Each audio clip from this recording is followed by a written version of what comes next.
Gold விலை ஏறிட்டே இருக்கு. கோல்டை வாங்கலாமா? என்னை பொறுத்த வரைக்கும் என்ன சொல்லுவேன் அப்படின்னா, அன்சர்டன்ட்டி ஜாஸ்தி இருக்கிறப்ப, இல்லாட்டா இந்த ட்ரம்ப் டாரிஃப் வந்து நிறைய கான்ட்ரவர்சி போயிட்டே இருக்கிறப்ப இந்த கோல்டு வேணால் வாங்கலாம். இப்போ கூட நேற்று கூட பார்த்தீங்கன்னா நியர்லி 1,01,000 வரைக்கும் போயிடுச்சு. 10 கிராம் 24 கேரட்டு. அப்புறம் இதை கரெக்டாகி சப்போர்ட் 99,000 அது மாதிரி இன்றைக்கி கோட் ஆகிட்டுருக்கு. ஏன் இந்த சடன் கரெக்ஷன் அப்படின்னு பார்த்தோம்னா, சைனாவும் அமெரிக்காவும் பேச்சுவார்த்தையில் முழு வீச்சாக ஒர்க் அவுட் பண்ண போகிறாங்க போல இருக்குது. ரெண்டு பேருக்கும் ஒரு சமாதானம் உடன்படிக்கை வரும் போல இருக்குது. அதனால் ட்ரம்ப் வந்து சப்ஸ்டான்ஷியலாக டாரிஃப் ஃபார் சைனாவுக்கு குறைக்க போகிறாருன்னு அந்த நியூஸ் வந்த உடனே கோல்டு விலை சரிய ஆரம்பிச்சிருச்சு.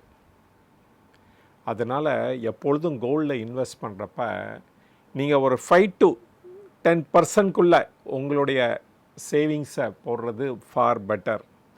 எல்லா பணத்தையும் கொண்டு போய் அதில் போட்டிங்க அப்படின்னா சம்டைம்ஸ் வந்து குறையவும் செய்யும், இல்லாட்டா ஏறாமல் அதே இடத்துலையும் இருந்து போயிடும்.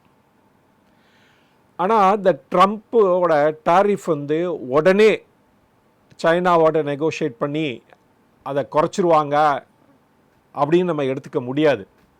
அதுக்கு வந்து டைம் ஆகும். அண்டு 2 கண்ட்ரியும் பேச்சுவார்த்தையில் இப்போ தான் ஆரம்பிக்க போகிறதா சொல்லியிருக்காங்க.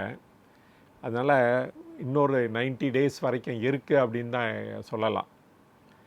ஆனால் அந்த டைமில் வரைக்கும் கோல்டு ப்ரைஸ் மேலேயும் கீழேயும் போயிட்டே இருக்கலாம் அப்படின்னு தான் சொல்ல முடியும். கோல்டு விலை ஏறுறது பார்த்தா இன்றைக்கி வந்து 1 லட்சம் இருக்கிறது நாளைக்கு வந்து ஈவன் 10 லட்சம் கூட போகலாம். நாளைக்குன்னா நாளைக்கு இல்லை, இன்னொரு 10 வருஷத்தில் 10 லட்சம் கூட போயிடலாம். ஈவன் வீடை விற்று கூட கோல்டு வாங்குகிற அளவுக்கு போனாலும் போகலாம். ஆனால் கோல்டு இன்வெஸ்ட்மெண்ட்டை பற்றி தான் நம்ம பேசுகிறோம். நாட் வந்து இந்த நகை வாங்கிறது அதை பற்றிலாம் நம்ம பேசலை. ஏன்னா நகை வாங்கிறதுங்கிறது ஒரு லாங் டேர்ம் இன்வெஸ்ட்மெண்ட்டு. அது வந்து எல்லா பெண்களும் நம்ம நாட்டில் வந்து அது செய்கிறது உண்டு.